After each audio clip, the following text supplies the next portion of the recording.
Kabupaten Nabire, Papua Tengah, Badan Perencanaan Pembangunan Daerah, Bapeda, Kabupaten Nabire gelar konsultasi publik untuk merumuskan rencana pembangunan jangka panjang daerah, RPJPD, tahun 2025 sampai tahun 2045. Dalam upaya menciptakan pembangunan yang inklusif dan berkelanjutan, pemerintah daerah menggandeng berbagai elemen untuk berkontribusi dalam merinci arah pembangunan daerah hingga tahun 2045.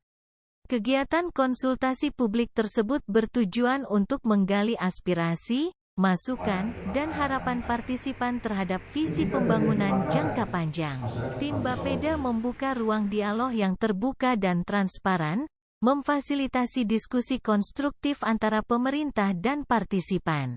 Adanya partisipasi aktif dari berbagai lapisan diharapkan dapat menghasilkan RPJPD yang mencerminkan kebutuhan real dan visi bersama. Rencana pembangunan jangka panjang ini menjadi landasan strategis bagi pemerintah daerah dalam menetapkan prioritas pembangunan, alokasi anggaran, dan langkah-langkah kebijakan untuk mencapai tujuan pembangunan berkelanjutan hingga tahun 2045. Proses konsultasi publik diharapkan tidak hanya sebagai formalitas, melainkan sebagai sarana untuk membangun kinerja pemerintah yang lebih baik dalam mewujudkan masa depan Kabupaten Nabire.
Pagi hari ini sambutan untuk membuka kegiatan pagi hari ini harus dibuka oleh Bupati, Wakil Bupati, atau Sekda. Tapi mereka harus selesaikan, tidak bisa tinggalkan atau mewakili, sehingga pagi hari ini beliau tidak ada.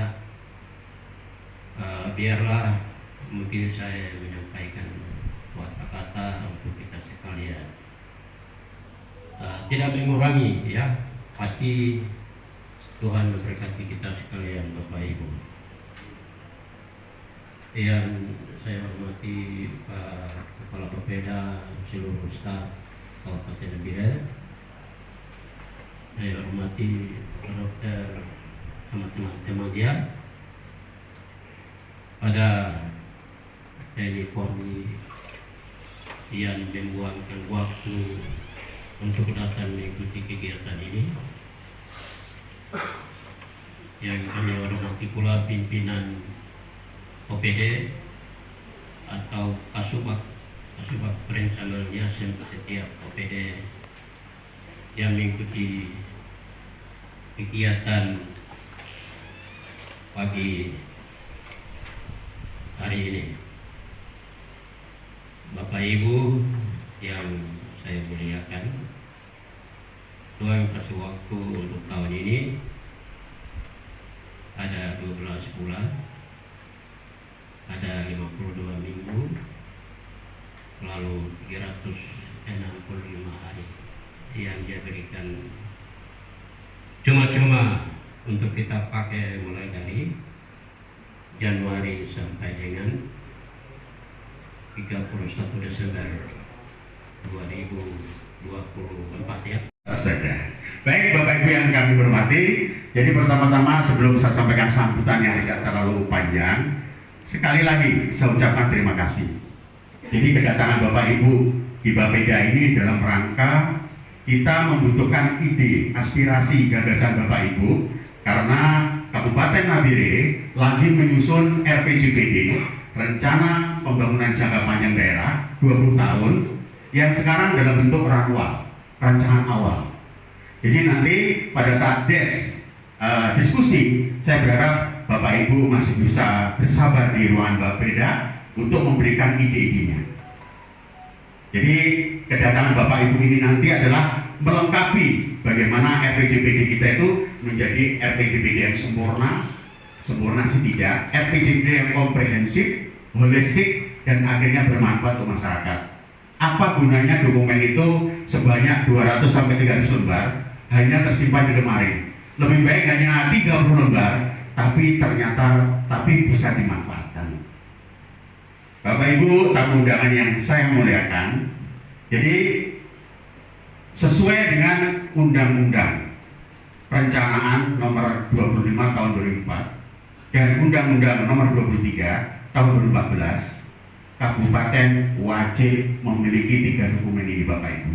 Kalau tidak, berarti kita tidak dapat transferan dana yang dari pusat. Yang pertama Pak, RPJPD. Itu masa berlakunya 20 tahun. RPJPD bisa diturunin lagi namanya RPJMD. Itu berlakunya 5 tahun. RPJMD diturunkan lagi menjadi RKPD, masa berlakunya 1 tahun. Dan itu harus dimiliki oleh kabupaten. Teman-teman sekarang jadi kepala dinas, saya ucapkan sama-sama selamat karena sudah dilantik. OPD harus membuat Renstra. Renstra itu adalah rencana strategis. Itu berlaku 5 tahun, itu harus berkolerasi dengan RPJMD. Dan setiap tahun teman-teman OPD membuat Renja, itu harus berkolerasi dengan RKPD. Seperti itu Bapak Ibu. Sehingga kita membuat dokumen tidak asal membuat, tetapi sesuai dengan regulasi. Jadi di pagi hari ini Bapak Ibu, kita dalam rangka melengkapi ramuan RPJPD kita yang belum sempurna Bapak Ibu. Jadi Bapak Ibu inilah sebagai aktor di dalamnya nanti. Bahwa RPJPD ini adalah merupakan dokumen yang kita lakukan dengan banyak pendekatan. Bisa pendekatan teknokratik, pendekatan partisipatif, pendekatan politis, dan pendekatan top up dan bottom up. Seperti itu Bapak Ibu. Sehingga sesuai dengan Permendagri 86 dan 17, hari inilah tahapan kita yang kita lalui dari Bapak Ibu. Kenapa? Setelah hari ini selesai dengan Bapak Ibu, kita harus menghadap ke DPR. Makanya kita undang DPR dalam rangka kita adakan kesepakatan. Setelah ke DPR, saya harus kembali konsultasi ke Gubernur Papua Tengah. Setelah selesai, saya akan mengundang Bapak Ibu, tapi nggak di ruangan ini nanti, di ruangan karena saya harus mengundang orang 200-300 orang, yaitu musrembang RPJPD. Setelah musrembang, saya harus membuat rancangan sampai akhir Bapak Ibu ke DPR lagi, membuat kesepakatan bahwa RPJPD ini sudah final, baru bisa diperdakan. Berlaku untuk 2025 sampai 2045.